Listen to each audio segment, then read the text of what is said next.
That was Vice President Biden just after the latest round of 2012 federal budget negotiations earlier this week. Those negotiations include Republican Senator Jon Kyl and House Majority Leader Eric Cantor.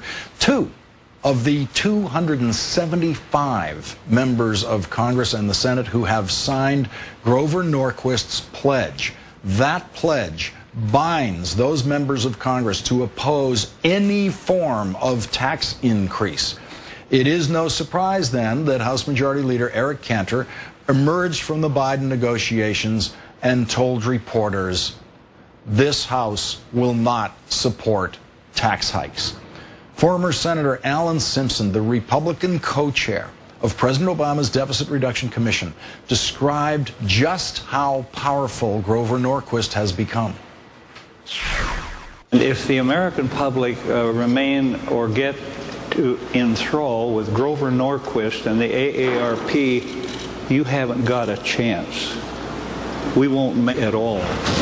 If the American people are in thrall to Grover Norquist, some guy just wandering around in the swamps, taking a pledge from people when America was flush, and then pushing people like Orrin Hatch off the cliff as if he were a commie. I mean, what kind of a nut is this guy?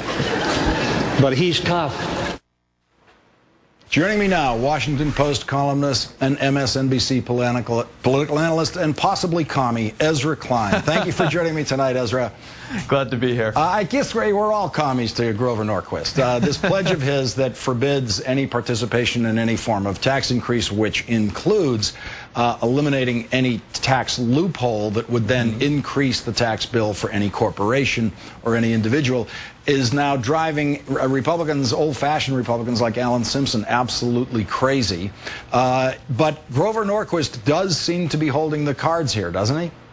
So I guess the answer to Senator Simpson's question is a powerful nut. Yeah. But I think that you can overstate Grover Norquist's power quite easily. What Grover Norquist, I think, is very good at is picking off Republicans who stray from the reservation. So you're a single Republican, a Tom Coburn at the moment, but a moderate Republican generally, and you begin talking about revenues in some way, shape, or form, and he comes after you, and he's effective, and he gets in the media, and you've had him on the show. He's great in the media.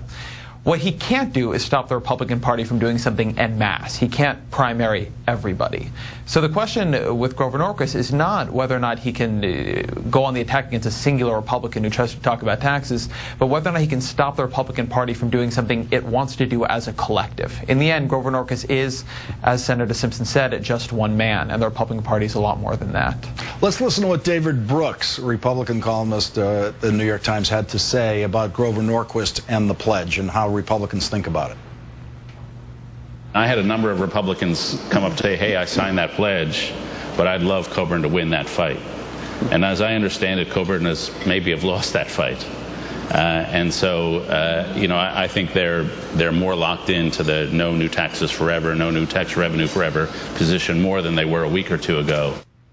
He was talking about Grover Norquist's little run-in with Senator Tom Coburn, Republican senator, over this pledge. So David Brooks is saying it sounds like they may be, as he said, you know, more locked in.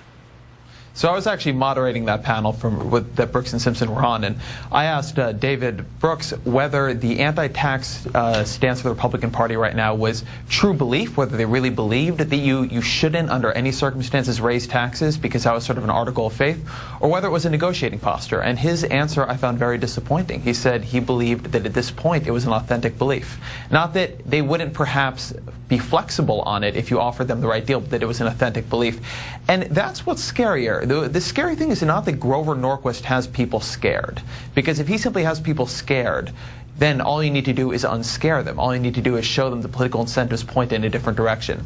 If he has them convinced, if he and others in the Republican Party have really convinced Republicans that taxes are somehow separate from deficits, that they shouldn't be any part of a deal, that they're so deleterious to growth despite the high growth in the Clinton years and the low growth in the Bush tax cut years, that's much scarier, because people have more trouble overcoming a belief than they do changing their mind about what the electorate wants. Absolutely. I mean, this is the moment where you're hoping they don't mean what they say. But it tragically could be that they do mean what they say. Ezra Klein of the Washington Post, thank you very much for joining me tonight.